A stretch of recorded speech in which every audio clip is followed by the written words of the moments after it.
Forced to marry a stranger. That was the sound of Sarah's life ending. The heavy bag of gold coins hit the wet wooden table with a sickening finality, water droplets scattering across the worn surface. Sarah stood shivering in the corner of the muddy tavern, her thin dress soaked through from the rain, watching her father Thomas slide the gold toward the enormous masked stranger seated across from him. The stranger said nothing, just nodded once, his face completely hidden beneath a dark hood. Thomas didn't look at her. Not once. He pocketed the coins, stood up, and walked straight out the door into the storm without a single word of goodbye. The masked stranger rose to his full, intimidating height. He was massive, broad shoulders, silent as death. He gestured once toward the door with a gloved hand. Sarah's heart hammered in her chest. She knew what this meant. She'd heard the stories. Girls sold to pay debts, taken to work until they died. She was a slave now. Trembling, she followed the stranger into the rain. Oh, astonishing. But before we reveal how we got here, I'm curious. Do you think a single moment can change a person's entire destiny? Let me know in the comments below, and tell me, where in the world are you watching from today? I love reading you stories. Now, settle in, hit that subscribe button to join our family, and let me tell you the truth about what really happened. 3 hours earlier, Sarah had still believed her father loved her. She'd been mending his torn jacket by candlelight when he stumbled through the door, reeking of ale and desperation. "Get your cloak," he'd said. "We're going to the tavern." "Father, it's nearly midnight." "Now, Sarah." The walk through the rain had been silent except for the sucking sound of their boots in the mud. Thomas kept his eyes fixed straight ahead. His jaw clenched so tight she could see the muscles jumping beneath his stubbled skin. When they entered the Black Stag Tavern, Sarah saw the stranger immediately. He sat alone at a corner table, a mountain of a man shrouded in dark leather and shadow. A bag rested in front of him. Even from across the room, Sarah could hear the heavy clink of coins inside. Thomas pushed her forward. This is her, 20 years old, healthy, can cook, clean, mend. She'll work hard. Sarah's blood turned to ice. "Father? What are you?" "Quiet." Thomas's voice cracked like a whip. The stranger reached forward and opened the bag. Gold coins spilled across the table, more money than Sarah had seen in her entire life. The amount of her father's gambling debts. The price of his freedom. The price of her. "Father, please." Sarah's voice broke. "Please don't do this." Thomas finally looked at her. His eyes were hollow, empty of everything except shame. But shame wasn't enough to stop him. He took the gold, weighed it in his hands, and nodded. "She's yours." He walked out without another word, without a goodbye, without even a backwards glance. The stranger stood. Up close, he was even more terrifying. Easily a foot taller than Sarah, silent as a grave. He gestured toward the door. Sarah's legs moved on their own. She walked out into the rain, the stranger's heavy footsteps behind her. She turned back once, looking at the warm glow of the tavern windows. Her father was inside, probably ordering his first drink with his blood money. She had no family now, no home, no name. She was property. The carriage was black as death and twice as cold. Sarah huddled in the corner, her wet dress clinging to her skin, trying to make herself as small as possible. The stranger sat across from her, silent and still as a statue, his face completely hidden in shadow.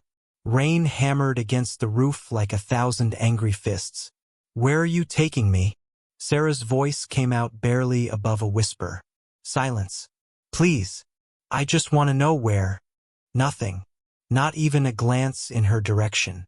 The storm grew worse. Lightning cracked across the sky, illuminating the stranger's massive frame for just a second before plunging them back into darkness. Thunder rolled so loud Sarah felt it in her chest. They rode for hours. The city fell away behind them, replaced by dark forests that pressed in on both sides of the muddy road.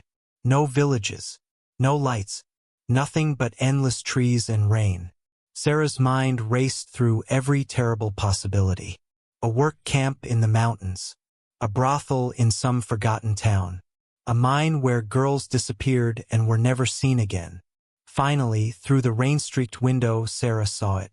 A massive estate rose from the woods like something out of a nightmare. High stone walls, iron gates that looked like they could withstand a siege, towers disappearing into the storm clouds above. It looked less like a home and more like a fortress, or a prison. The carriage rolled through the gates with a metallic groan. The stranger stepped out first, then gestured for Sarah to follow. She climbed down on shaking legs, her shoes sinking into the muddy courtyard. Behind her, she heard the awful sound of the iron gates closing. A heavy lock clicked into place. She was trapped. The stranger led her through a massive wooden door into a stone corridor lit by flickering torches. Sarah's eyes darted everywhere, cataloging everything. Windows too high and too narrow. That door locked from the outside. That hallway guards posted at the end. She would need a weapon. Plan. A single moment when he wasn't watching. But then the stranger opened another door, and Sarah stopped breathing. The room beyond was beautiful. A four-poster bed draped in silk. A roaring fire in a marble fireplace. Thick carpets. Silver candlesticks. Velvet curtains. It was a room fit for a noble. Not a slave. The stranger gestured inside, then closed the door behind her.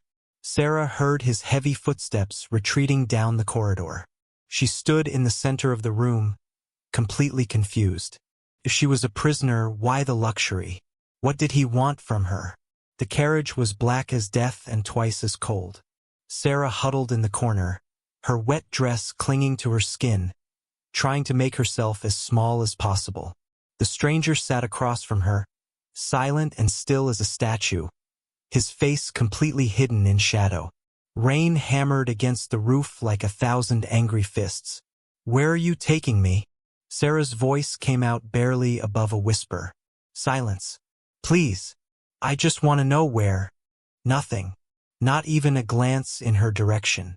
The storm grew worse. Lightning cracked across the sky, illuminating the stranger's massive frame for just a second before plunging them back into darkness. Thunder rolled so loud Sarah felt it in her chest. They rode for hours. The city fell away behind them, replaced by dark forests that pressed in on both sides of the muddy road. No villages, no lights, nothing but endless trees and rain. Sarah's mind raced through every terrible possibility. A work camp in the mountains, a brothel in some forgotten town, a mine where girls disappeared and were never seen again. Finally, through the rain-streaked window, Sarah saw it. A massive estate rose from the woods like something out of a nightmare. High stone walls, iron gates that looked like they could withstand a siege, towers disappearing into the storm clouds above. It looked less like a home and more like a fortress, or a prison. The carriage rolled through the gates with a metallic groan. The stranger stepped out first, then gestured for Sarah to follow. She climbed down on shaking legs, her shoes sinking into the muddy courtyard. Behind her, she heard the awful sound of the iron gates closing. A heavy lock clicked into place. She was trapped.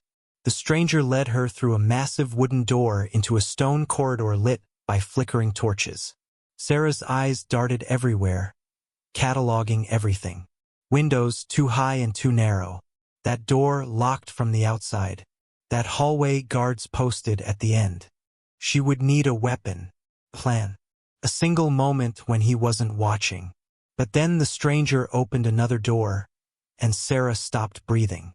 The room beyond was beautiful. A four-poster bed draped in silk. A roaring fire in a marble fireplace. Thick carpets. Silver candlesticks. Velvet curtains. It was a room fit for a noble. Not a slave. The stranger gestured inside, then closed the door behind her. Sarah heard his heavy footsteps retreating down the corridor. She stood in the center of the room, completely confused. If she was a prisoner, why the luxury? What did he want from her? Sarah waited until the house fell completely silent.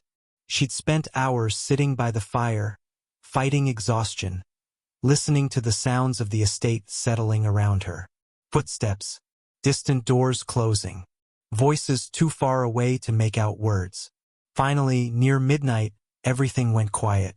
She eased the bedroom door open, wincing at every creak. The corridor was empty, lit only by dying torches that cast dancing shadows on the stone walls. She moved like a ghost, checking every door she passed.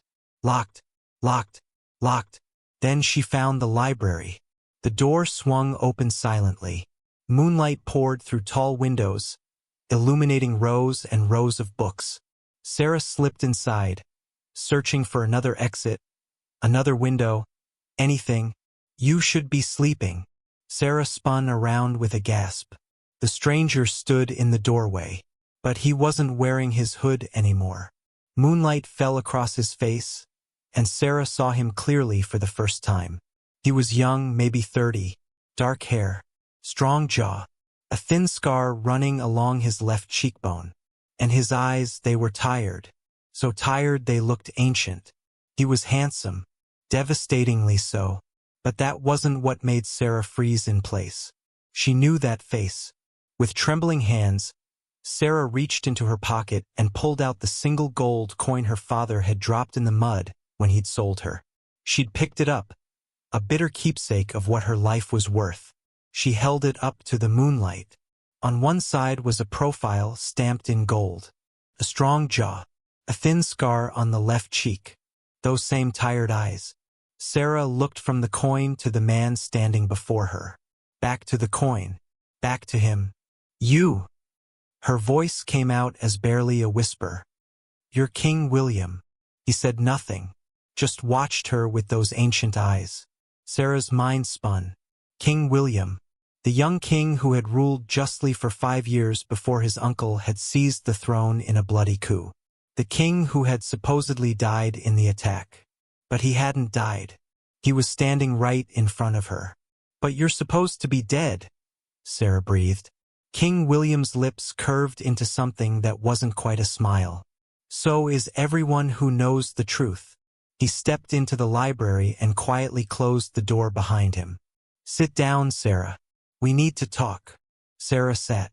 She didn't trust her legs to keep holding her up. King William poured 2 glasses of wine from a crystal decanter and handed her one. His hands, she noticed, had calluses. Not the soft hands of a king, but the rough hands of someone who'd been fighting to survive. My uncle, Lord Garrett, staged a coup 6 months ago. William began, his voice quiet. He murdered my advisors, my guards, anyone loyal to me. I barely escaped with my life. Everyone thinks you're dead, Sarah whispered. That's what keeps me alive. William stared into his wine glass.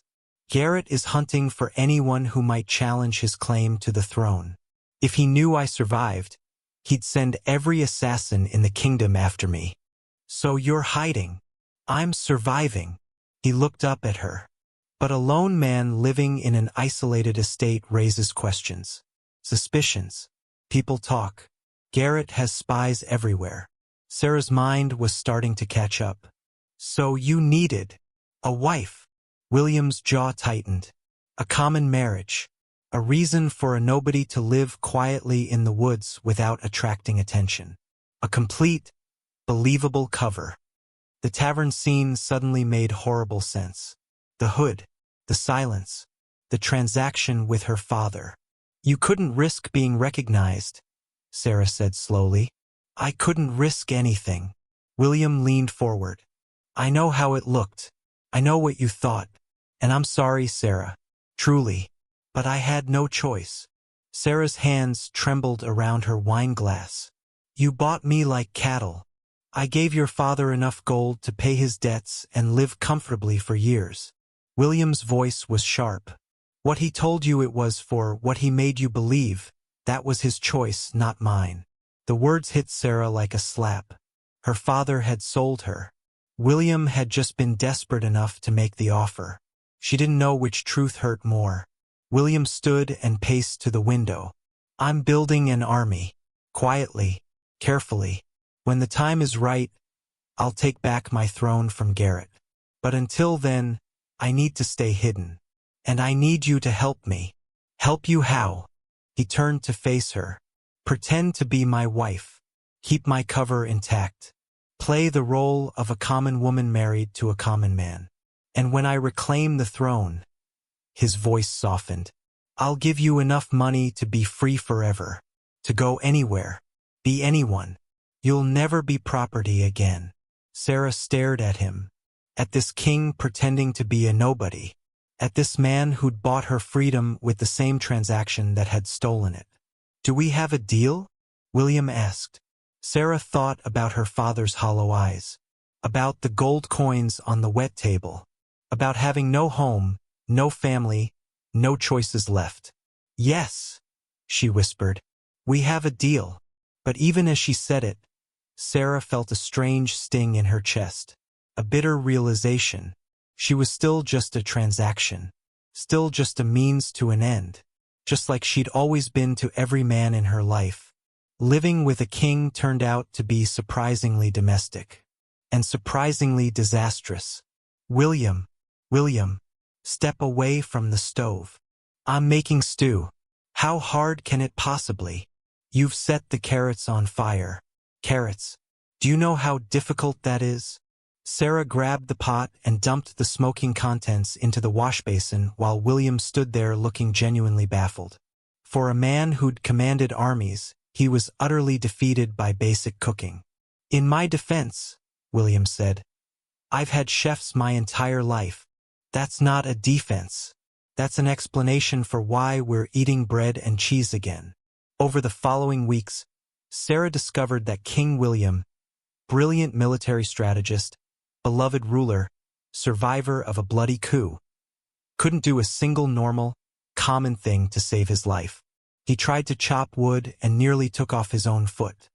He attempted to barter with the village merchants and got robbed blind, paying 3 times the going rate for a chicken.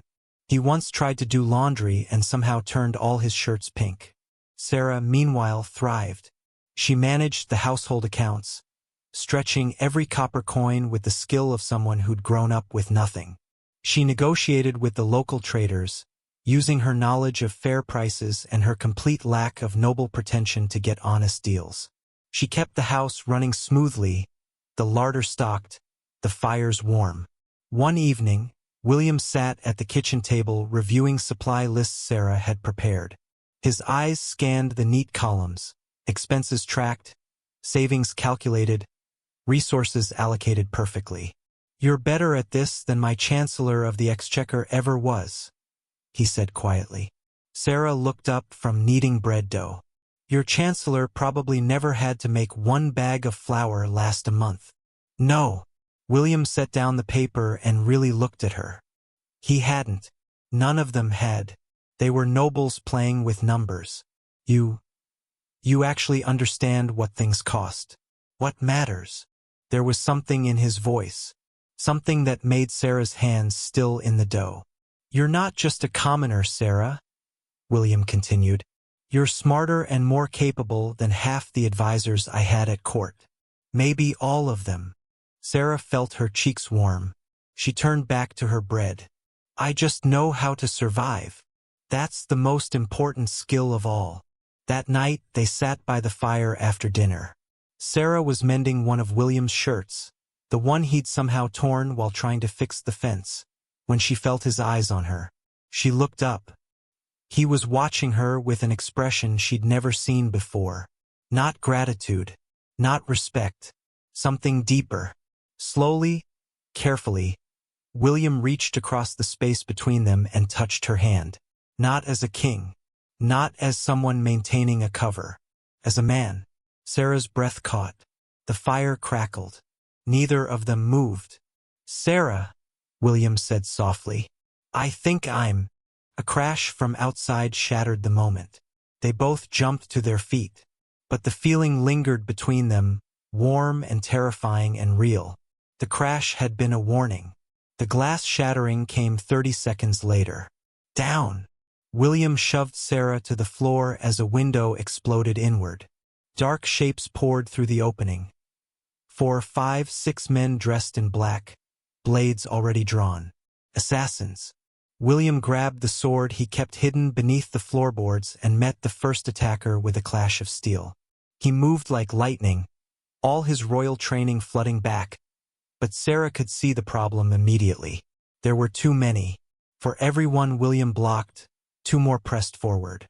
Run! William shouted, deflecting a blade aimed at his throat. Sarah, run! But Sarah's mind was already racing. She knew this house. Every room, every door, every loose floorboard. She'd spent weeks learning it while William was out gathering intelligence. The attackers didn't. The cellar! Sarah screamed. William, lead them to the cellar. For a split second, William's eyes met hers. He understood immediately. He fell back toward the kitchen, fighting defensively, drawing the assassins after him.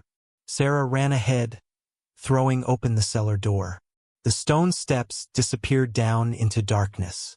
You think you can trap us down there? One of the assassins laughed. Stupid girl.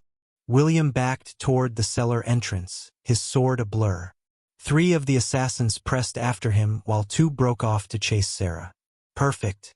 Sarah let them get close, close enough that they were committed, close enough that they wouldn't retreat.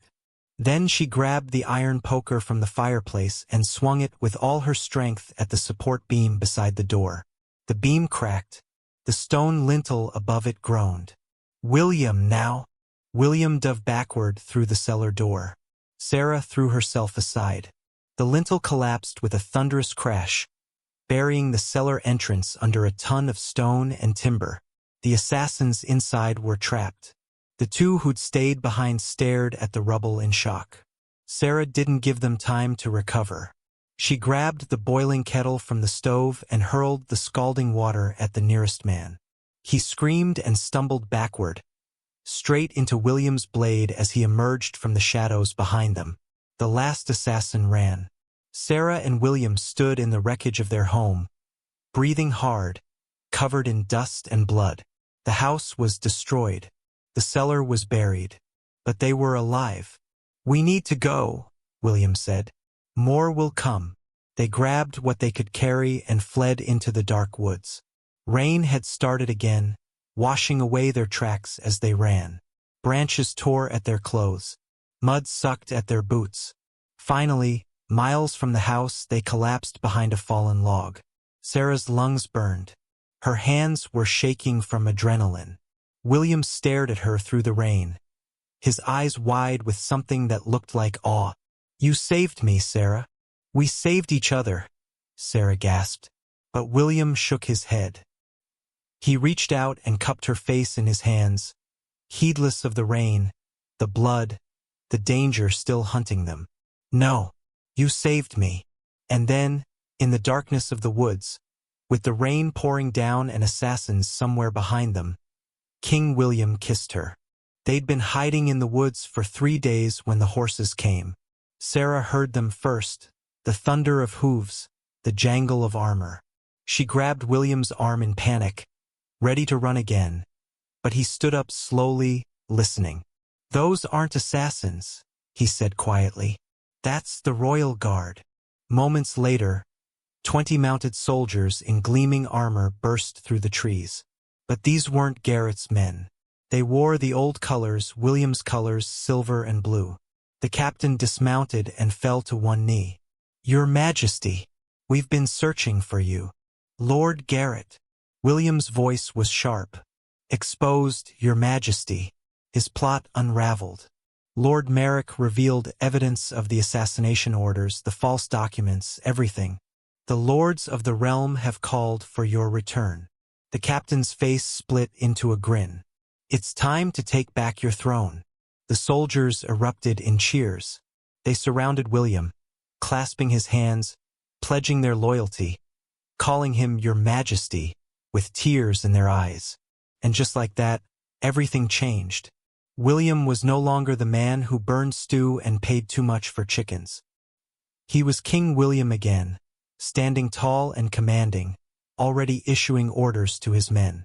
The captain brought him a horse, a magnificent war horse, nothing like the farm nag they'd been sharing. Someone produced a royal cloak and draped it over William's shoulders. The silver and blue caught the sunlight filtering through the trees. Sarah stood apart from the group, suddenly feeling very small and very dirty in her torn dress and mud-stained boots. One of the generals approached William. "Your Majesty, we should ride for the capital immediately. Every hour we delay gives Garrett's allies time to regroup." "Agreed." William turned, scanning the soldiers. His eyes found Sarah. For just a moment, something flickered across his face, something that looked like pain. But then the general spoke again. "We'll ride hard, Your Majesty. We should reach the palace by nightfall." William nodded. He was already moving away, surrounded by advisors and guards, planning strategy, discussing logistics. Sarah understood. The deal was over. He had his throne back. She had her freedom. She should be happy. She picked up her small bag. Everything she owned in the world fit in it, and started walking in the opposite direction. Back toward the village. Back toward the life of a nobody. "Sarah." She stopped but didn't turn around. William's voice was close behind her. "The palace." "I know, Your Majesty." Sarah kept her voice steady. "You have your throne. The arrangement is complete. I'll go." "That's not." "Your Majesty."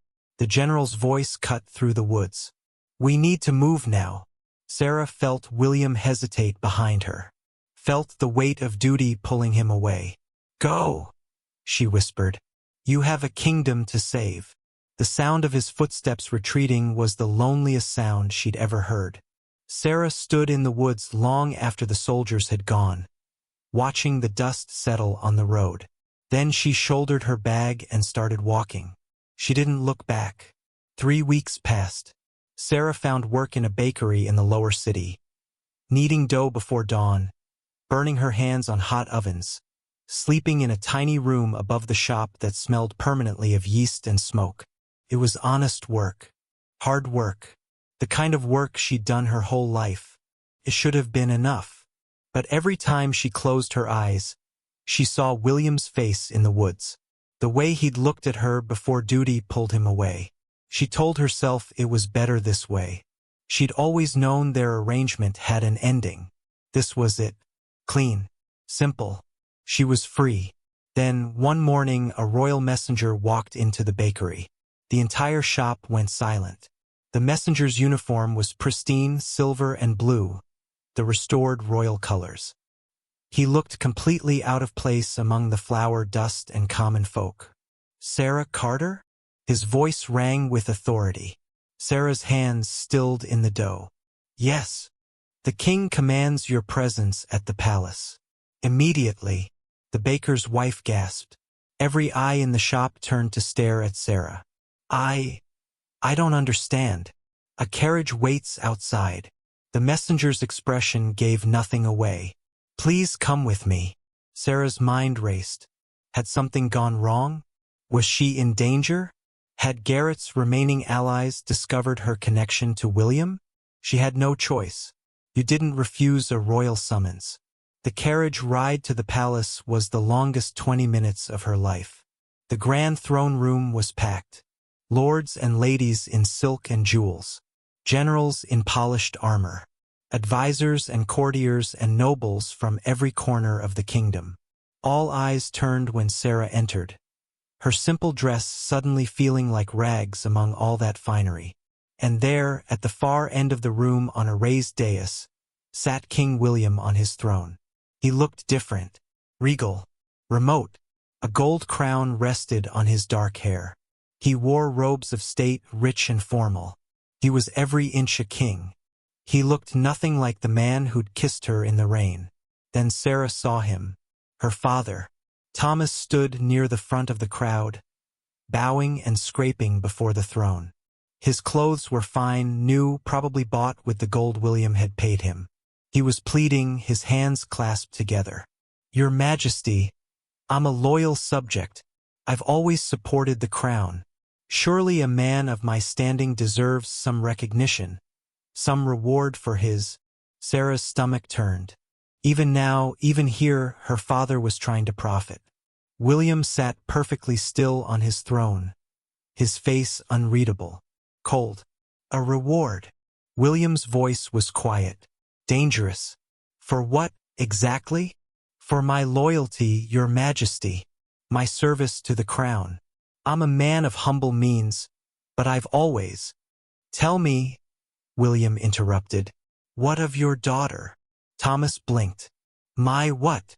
The daughter you sold in a tavern 6 months ago. The one you traded for gold to pay your gambling debts. Where is she now? The blood drained from Thomas's face. William pointed to the back of the throne room. Perhaps you should ask her yourself. The crowd parted like a wave. Every head turned. Sarah stood frozen in the doorway, her heart hammering so hard she could barely breathe. Thomas turned. Their eyes met across the length of the throne room. He went white as death. Sarah?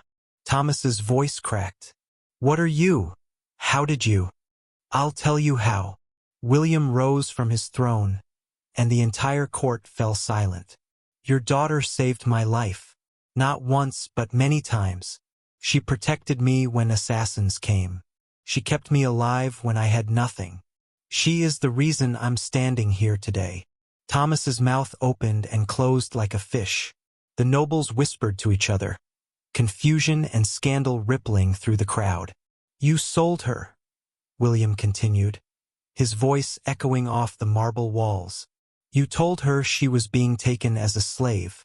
You took gold for her and never looked back. You traded your own daughter like livestock. Your Majesty, I can explain. Thomas tried to step forward, but the guards blocked him. There's nothing to explain. William descended the steps of the dais, but he didn't walk toward Thomas. He walked straight past him, his eyes locked on Sarah. The crowd parted for their king. Lords and ladies pressed back, giving him space. The entire court held its breath.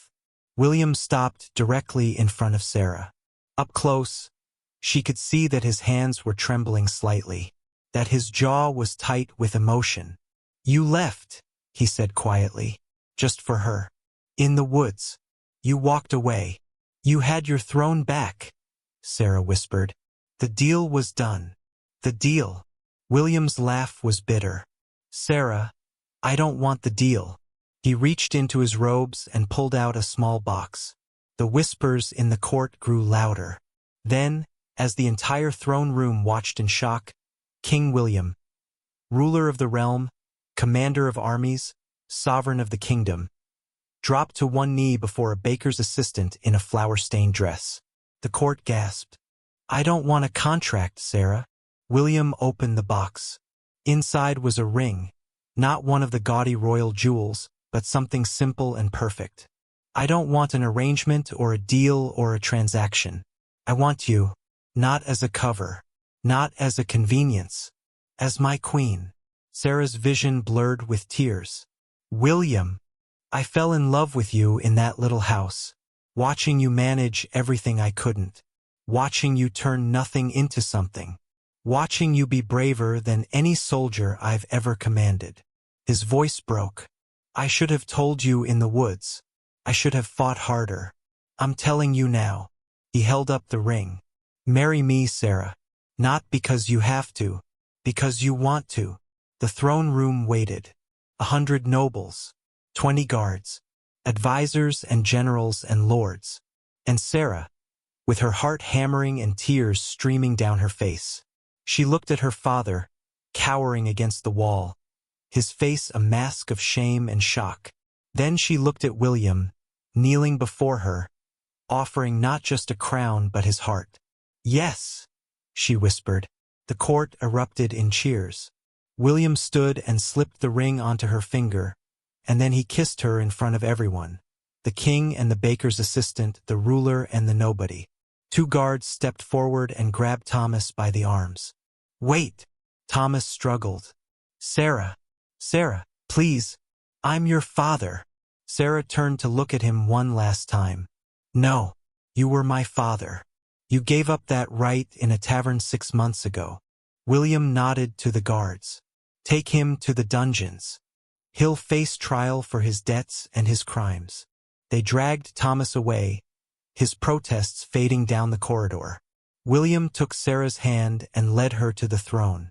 Not to stand beside it, to sit on it with him. Your Majesty, one of the advisors sputtered. This is highly irregular. She's your queen, William said firmly. Get used to it. Later that evening, they stood on the palace balcony overlooking the city. Lights twinkled below like stars. Sarah wore a simple crown, nothing ostentatious, just a silver circlet that caught the moonlight. Do you regret it? William asked softly. The bakery was quieter than this. Sarah laced her fingers through his. My father sold me for a bag of coins. And now, she looked out at the kingdom spread before them, their kingdom now. Together. Now I have the whole kingdom. William pulled her close as the city celebrated below. Bells rang. People cheered. The rightful king had returned, and he'd brought his queen with him. Not a queen born to the role. A queen who'd earned it. Sarah smiled and thought about that muddy tavern, that bag of gold, that terrible night when her life had ended. Sometimes, she thought, your life has to end before the real one can begin. The end. Dear listener, the carriage ride may be over, but the romance doesn't have to end here. If this story of heartbreak and redemption touched your soul, if you felt the cold walls of the manor turn into a home filled with love, then please leave a like and share this tale with a friend who believes in happy endings. Your support is the heartbeat of this channel. It allows us to keep uncovering the most scandalous, passionate, and unforgettable legends of love. Don't forget to subscribe and ring the bell so you never miss an invitation to our next ball. But don't leave just yet. A new scandal is already brewing. Click the video on your screen now to step into another world where your next beautiful story awaits. I'll see you there.